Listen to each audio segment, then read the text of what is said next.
Beautifully Broken, the movie. A refugee's escape, a prisoner's promise, and a daughter's painful secret converge as three fathers fight to save their families in this inspiring true story of hope.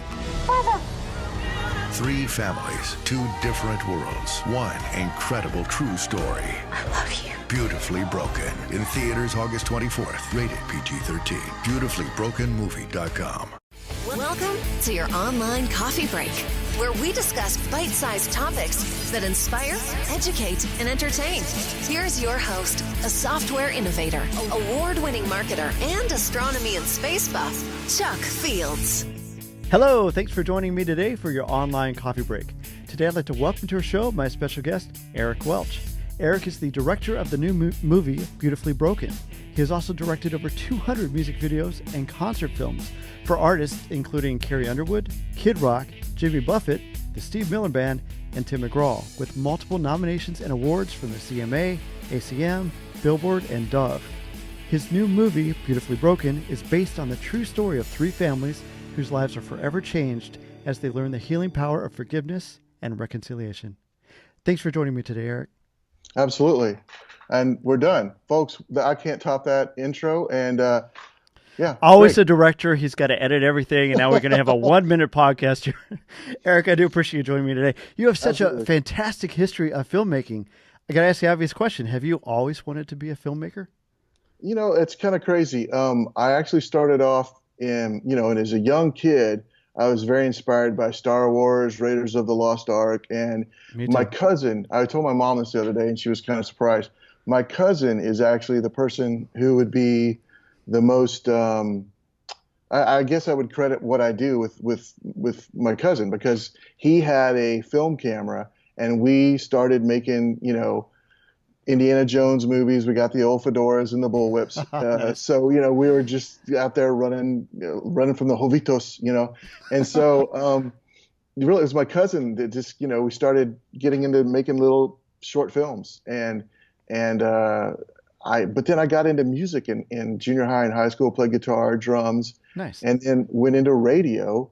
And it was in college when I was in a radio, I actually had a work study program where I would check students into the laboratories where they could edit video and edit radio. And I was just a radio guy at the time. Sure. And so I just got to where I was helping students with their projects, and, editing was something that naturally came to me. But as a musician, I could feel the beats and edit radio well. So I ended up doing that. And then one of my instructors like, man, you really need to go into television. That's really where it's at. You're not going to make any money in radio. So I was like, well, I have a course next semester in television, and then I took that course and it just kind of stuck. Wow. And so getting into my first venture was into advertising, and then I worked in the ministry, and then I ended up working on DC Talk's film Free at Last, the movie. I was an editor on that. Okay. And then I did that. It just kind of went from there. And so that's kind of the journey in a nutshell. I don't know if that's a question you asked, but that's the answer. No, that's great. But then you went on, and you've got some pretty recognizable names that you've covered in the music industry. How do you get started with these? I'm sure you didn't start with the top performers, but how did you get into that industry? Well, actually, man, that's a great question. But and this is a thing where, you can't take credit for. I think God does things sometimes that are so outside the box of what you could ask or think, because he wants to do something that you can't take credit for. Absolutely. And I was working in Oklahoma at a ministry it's called Youth America, and it was a youth outreach. And I was editing on 3/4-inch videotape, no time code, just very difficult to work with. And I got the call I had volunteered to help a friend at a music festival and met the director who eventually was working on DC Talk Free at Last, the movie. So within a week, I was offered the position of editing Free at Last, the movie. Awesome. And God took me from a cubicle, small little place in Oklahoma City to working with DC Talk on a feature film. Wow. And you can't sit there and say that's because I passed out the right business card. Good point. Or because I had coffee with the right person. So that was like instant. and boom, and I remember we were nominated for, I mean, this is a very humbling thing because, when you are early in your career, you see people passing you by. Right. And it's like, I'm stuck in Oklahoma City in this closet editing on gear that no one would ever work on because it's old and archaic. And you see people passing you by. And I remember when I got that film, almost a year later, DC Talk had been nominated for a Dove Award for a music video that I'd done, Love is a Verb. And I remember God speaking to me, who are you jealous of now? Wow. And I was just like, you know what, God, I'm a jerk. You're right. And, I should trust you. And that's how I've kind of operated ever since. But after DC Talk, yeah, I had to prove myself because I had to go back and work with, other people that were not of that notoriety and over a several year process, finally get to the point where, yeah, I've been blessed to work with Carrie Underwood, Kid Rock, Tim McGraw, some great artists, Toby Mac, Mercy Me, wonderful artists that have been blessed to work with. So that's a long answer. Sorry. No, that's a great answer. I really love just how you share how God has inspired you. I personally, God has inspired me and opened up doors that I never dreamed were possible. But you're right. Yeah. Giving the credit to the Lord is what it's about. Now, speaking of just inspiration and God, this new movie, Beautifully Broken, is amazing. By the time this podcast airs, it will be released. I was fortunate to get a sneak preview, and my wife and I just loved it. Can you tell us just a little bit more about the story? Yeah, absolutely. The story of Beautifully Broken is really the story of three families. And the kind of the byline we have is, three families, two different worlds, one incredible true story. And that really kind of puts it together. How far would someone go to protect their family? And the movie asks that question and shows three possible answers. You have one father who went to Africa, one father who went to America, and one father who went to prison. And you see the journeys of each of these families and what they have to go through their own traumatic experience. The first one is a springboard in Rwanda facing the genocide, and that really is the launching place for our film. It's kind of like, in the beginning of Indiana Jones, for example. But without the darts.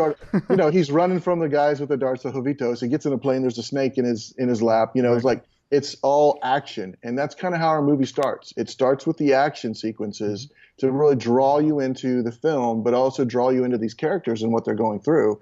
And then as William faces whether or not he should leave his family in Africa, he faces that immediate dilemma. What am I going to do? Because I've just escaped genocide and I've been offered an opportunity to start a new life in America, but do I leave my family? And what would a father do? Right. Eventually he does, and he runs into Randy Hartley, who's a father in America going through his own challenges. Right. And so I know it's impossible to whittle this story down into a log line. That's okay. This is good. Yeah.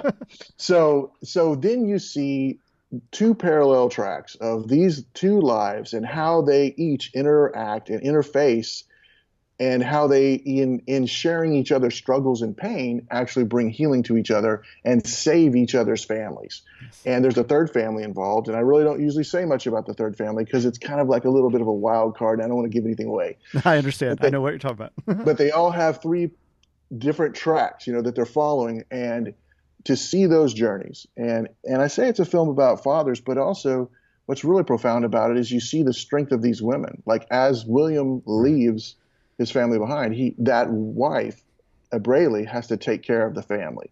And that's all true. And the same thing with the other one that goes to prison. She has to raise a child, and it's a challenge. And so I think, that's one of the reasons why we say there's so many characters people can connect to in this film, because there are different lifestyles, different life culturally, racially, economic background, and yet we all experience pain, and we all have to deal with challenges of love, forgiveness, overcoming hurt, and that's what this film explores. See, and I love that. I love how it does blend the diverse experiences of the three families. Now, you live in Nashville, Tennessee, the same town where some of the story took place. Did you know the Hartley family before you started working on the film? Yeah, I didn't know them before I started the film. I didn't know the Hartleys or the Muzeras. Wasn't aware that there's this ministry that's like literally 3 miles down the road from me. Wow. That's one of the crazy things. Nashville's so densely populated with people of music backgrounds and different organizations and ministries. So no, I didn't know them. I kind of came to the film through the producer who had produced music, Hmm. and he was moving into films, and he liked my music videos. So he's like, "Would you do a feature film for me?" And Nice. so that's kind of how I got dragged into the whole thing. I think that's fantastic. Now, do you enjoy filming in Africa? Have you been there before? I just Well, couldn't imagine. that's the thing that attracted me about the script, to be honest with you, is that I had been to Africa. I spent 2 months in Nigeria on a missions trip, Wow. and man, I just, it was hard. It was hard cultural adjustment, especially. I did it while I was in school, Mhm. and getting out of school and then just going for 2 months of your school break to Right. a foreign country and sweating like crazy and right across the equator. That's amazing. Man, it was a truly life-changing experience. And, I fell in love with the African people, and they're beautiful, wonderful people, and still when I hear an accent sometimes in a restaurant or, when I travel in airports, I'm like, "Hey, are you from Africa?" And they're like, "Yes, I'm from Nigeria." And it's like, I thought I recognized your accent. And then they Wow. just get Nice. excited. So I had that heart connection there. And then I had also been to South Africa for 2 weeks, which was another completely different experience. But, it really gave me a love for African people that are so wonderful, so beautiful. And when this script came to me, I was like, okay, I have a touchstone of emotion with the African continent and the people. So I'm going to go for it. Well, I tell you, this movie definitely just draws you in because, I mean, I have heard about some of the militia on the news, but I just never really identified with what they had gone through, Yeah. and it's just amazing just to hear that. Um, Now, what do you hope people take away after they see the Beautifully Broken movie? Great question. I think, and it's really hard to answer because, I bet. we just did a YouVersion devotional Bible study for this. It's a 7-day program where Excellent. there's videos for each day, and then you can see, biblical scriptural references to what's happening with certain themes in the movie. Hmm. So there's 7 of those, and I can't narrow it down past 7 anymore. I mean, so there's just so much to take away, but I think I've got it to like what really the essence is for me is just that, you know, all of us go through hard times. Hmm. All of us go through pains and struggles, and all of us have a common core of hope and desire and how we all have common values. And I Right. think this film shows that even if you are in Nashville, Tennessee, and all the way into Rwanda, Wow. there's still common ideals that we all share, and we all experience pain. And yet, even there were different races, backgrounds, economically, socially, countries, Right. nationality, we can still come together and share those common experiences and find healing, restoration, and forgiveness for ourselves and each other as we share our common experiences and stories and allow God to take something broken inside of us and make it beautiful. What was the most difficult part of filming such an important movie like this? I think the most difficult part was, like an idiot, I accepted a feature film for my first feature film was a movie about 3 families. It's not just most directors take on their first feature, they'll like do a short little film and then Mhm. they'll expand that into a larger film and they'll just kind of work their way into it. Mhm. And, I was just kind of thrown in the deep end of the pool with 3 storylines of families that, you begin your journey here, and each step along the way, you have to keep in mind how these stories will connect, Mhm. what happens in the scenes, what you can and cannot do, because later on it will be affected down here. And that's true with any movie, but when you have 3 families and different props that play parts in the storyline, that was a challenge. There You was a know, lot to think through. yeah, and I have to commend you on that because it could. It's just I've seen movies before where they have too many side stories, so to speak, and they don't tie them together. And I was very impressed with how you blended them together. It was very easy, and of course, I love the ending. Not to give away anything, but it's Thank neat you. how everything's tied together. So I was very impressed. Yeah. Now there's a lot of great music in this movie, and I understand that Michael W. Smith, Toby Mac are both in the movie. And Yes. then Plum co-wrote and performs the title track. I understand that you know them, they're your friends. So what was it like to get them involved in this project? Absolutely. Well, scary. To be honest with you, I Good. mean, Toby Mac and Michael W. Smith are friends and icons. They Yes. really are. And so, doing the feature film, like I said, it was a gamble in some ways. I've often heard it said, and I try to approach my career this way, that if you're not taking chances, if you're not out there doing something that scares you, you're not alive. Right. And taking on this film was definitely that. It was definitely a matter of, okay, this is big, and I want to go for it. And but asking my friends to be involved and reaching out to people that I respect to be involved, you're going to have to raise the bar, and Toby, I have so much respect for Toby, both as an artist. I mean, the guy's an amazing lyricist, music producer, but he's also a great leader. He's an inspiration to me, and an inspiring and truly just a true down to earth, who he says he is person. And so it was hard to ask him to do it, but I'm glad he did. And I'm thankful that he did. And so when it came to Michael, he's laughing. So when it came to Michael, I was really good friends with Greg Ham, who worked in his office and manages him, as well as Chaz. And I sent them a note. I said, look, I'd love for Michael to be involved in this project. And so they read the script, and they said, we'd love to do it. We love the script. We like the idea. But the email at the end said, we're only doing this because of you. Nice. I love it. I was like, oh gosh, well, thanks, I think. Right. So it's like, the pressure's really on. And so, I'm sure. yeah. So, that was, I won't lie to you, that was in the back of my head a lot of times, and not just of the overall film. Like, you want the on-set experience for them to be good. We filmed Toby scenes right before the concert. Doors are opening, really? And then we had to film the actual concert because we released a live concert video of the event. That's good. So it's like we had to do the scene, we had to get all the coverage of Toby, and then shoot the concert that night. So it was a lot going on and a lot of pressure. And then drive back all night to shoot the next day. So anyway, I'm not answering your question. I'm digressing. No, I appreciate that. Now, as a director, what is your favorite part of the filmmaking process? That's hard. I like the writing and trying to come up with the angles of how the story is going to connect and the storytelling. The actual shooting is difficult because it's a day in, day. It's like shooting a music video every day. Usually music videos we get one day, and the filming is just a pressure cooker. You have the time, can't go over budget. You have to get the thing right in the scene and then move on to the next scene. And if you don't get it, you go into overtime, or you have to push a scene to another day. So there's a lot of pressure there. So I'm sure. That's not my favorite part. The editing is really where the magic comes together, and you see what you've created and how you can shape the story based on performances. But I really enjoyed the music. I really enjoyed going and, once the film was cut, working with the composer to say, okay, what's the tone? What is this scene? What is the scene about? And what's the tone of the scene? But then also we created melodies for each character. And so what's the melody for this character sound like? Like, what does William sound like? What emotion do we want to evoke through William when he's on screen? The same with Andrea. Like, what is hers and what is Randy's?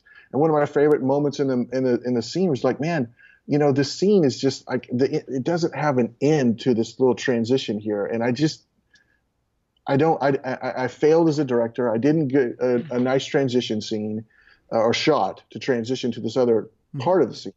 And man, the composer just put a little piano piece of Randy's melody between two shots. And I'm like, that does it. Nice. Just that little piano part of the melody, not even hardly there, was enough to make it work for me. And so I really enjoyed that part of it. See, that had been neat too, with your incredible music background, and then coming in as a director, the soundtrack would obviously just be so touching to where you can take your experiences from the past and put them together. Yeah. And then, you talked about Plum earlier. I mean, Plum's song really plays a beautiful song.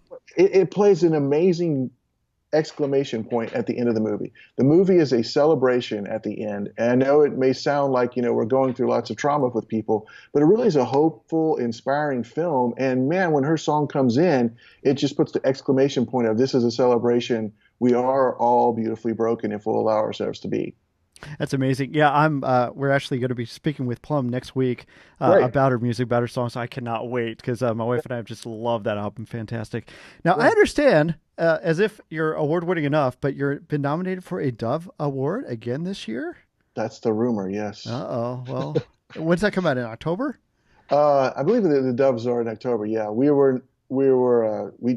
did a video for Toby Mac, "I Just Need You," the song, which is an incredible song. Toby's such a great, amazing artist. Mm-hmm.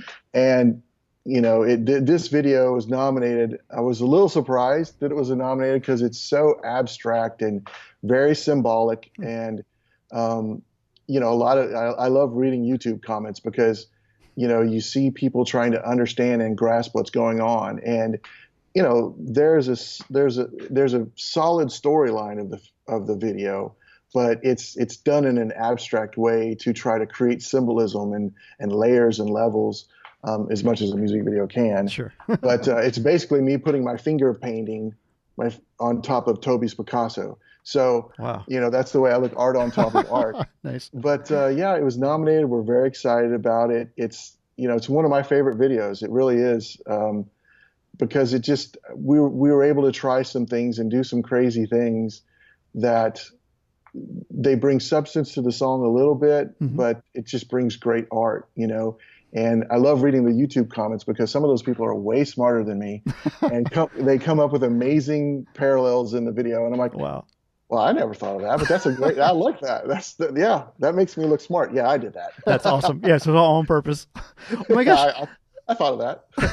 Well, it's been an amazing year for you, but what's next for you? What's on the horizon? Well, that's a great question. I mean, God only knows, and he ain't saying. So, like we started the interview off, I really trust that when the time is right, the right thing will come in front of me. The Bible talks about, your word is a lamp unto my path. Right. And a lamp only lights so far, and it's usually just a few steps in front of you. Mm-hmm. So if there's something on down the road, you can't see it. And I don't know what that is. So we'll see how this film does. I know that sleep will be in my near future because these bags right here aren't always there. They don't even show. But I imagine all your hard work has just been incredible. Well, we've, cut trailers, and we on our website, beautifullybrokenmovie.com, you can see there's a testimonial from Michael W. Smith, from Plum, from Toby Mac, John Barry, CeCe Winans, Nicole C. Mullen. Like, we have so many people speaking life into this film and how it touched and moved them.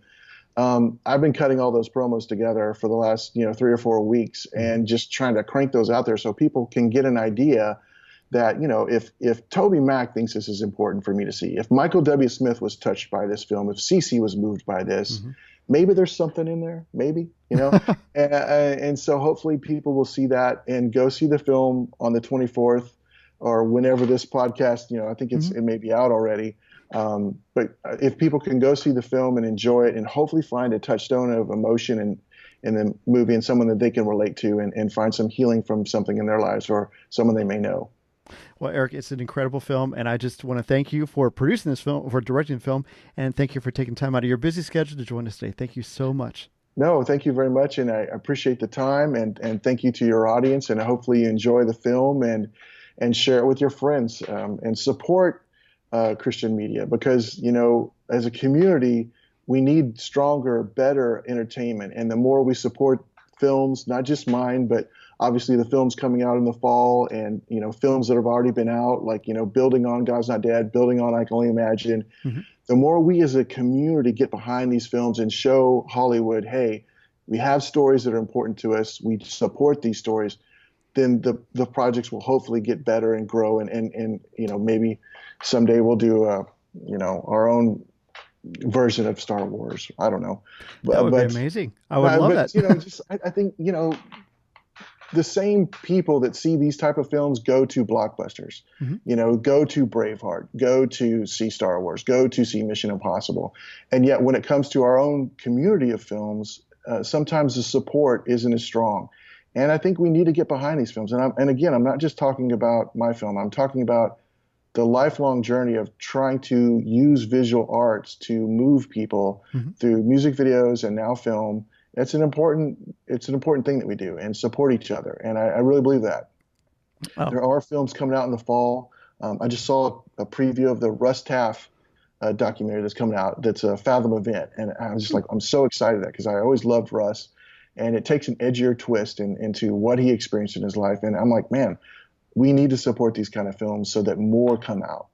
Well, that makes sense. Supply and demand. If we go support the new movies, the inspirational movies, naturally Hollywood and Nashville, Tennessee will produce more like that. So I appreciate that. Absolutely. Totally true. I mean, you cannot deny the power of the box office with I Can Only Imagine. I mean, right. It sent a ripple through all of the entertainment industry with an amazing story and a beautiful song and truly gifted, soulful, heartfelt artist. Right. And that's a cultural phenomenon, and it's amazing, and it's a wonderful thing. And I think we need to see more of that so that our banner is heard and we speak into culture with positive, life-affirming things.